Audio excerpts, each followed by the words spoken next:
ನಮ್ಮ ಗುರುಗಳು ಏನನ್ನೇ ಹೇಳ್ಕೊಟ್ರು ಪ್ರಾಕ್ಟಿಕಲ್ ಆಗಿ ಹೇಳ್ಕೊಡ್ತಾ ಇದ್ರು. ಬರ ಇಲ್ಲಿ, ಅದು ಕಿತ್ತು ಅಂತ ಗಿಡ, ಅದು ನೋಡಿ ಎರಡೇ ಬೆಟ್ಟು ಹಿಡ್ಕೊಂಡು ಪಟಕ್ ಅಂತ ಕಿತ್ತು. ಅಬಾ ಅಬಾ ಏನಯ್ಯ ಇಷ್ಟು ಶಕ್ತಿ ಐತಿ ನಿಮಗೆ, ಬಾ ಇಲ್ಲಿ ನೋಡಿ ಇಷ್ಟು ಉದ್ದ ಆಯ್ತು. ಅದು ಎರಡು ಬೆಟ್ಟಲ್ಲಿ ಆಗಲ್ಲ, ಕೈ ಹಿಡಿದು ಹಿಂಗೆ ಅಳ್ಳಾಡಿಸಿ ಎಳಿಬೇಕು.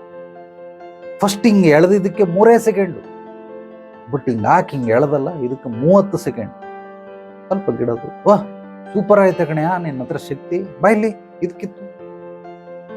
ಒಂದು ಕೈಯಲ್ಲಿ ಎಳೆದ್ಬಿಟ್ಟೆ 30 ಸೆಕೆಂಡ್. ಈಗ ಅದಕ್ಕಿಂತ ದೊಡ್ಡ ತೋರಿಸ್ತಾರ, ಅದನ್ನ 2 ಕೈ ಹಿಡಿದು ಅಳ್ಳಾಡಿಸಿ ಸ್ವಲ್ಪ ಶಕ್ತಿ ಮೀರಿ ತೆಗೆದೆ.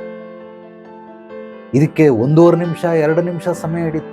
2 ಕೈ ಉಪಯೋಗಿಸ್ದೆ. ಬಾ ಏನಯ್ಯ ಎಲ್ಲ ತೆಗೆದ್ಬಿಡ್ತಿಯಲ್ಲೋ ನೀನು, ಬರೋ ಸ್ವಲ್ಪ ಇದನ್ನ ಮಾಡಿ. ಅದು ಸಣ್ಣದು ಆಲ್ರೆಡಿ ಮರ, ಅದನ್ನ 2 ಕೈಯಲ್ಲೆಲ್ಲ ಹಾಕಿ ಅಳ್ಳಾಡಿಸಿ ಏನು ಮಾಡಿದ್ರು ಬೀಳ್ತಾ ಇಲ್ಲ, ಅಳ್ಳಾಡ್ಸಕ್ಕೆ ಆಗ್ತಾ ಇಲ್ಲ.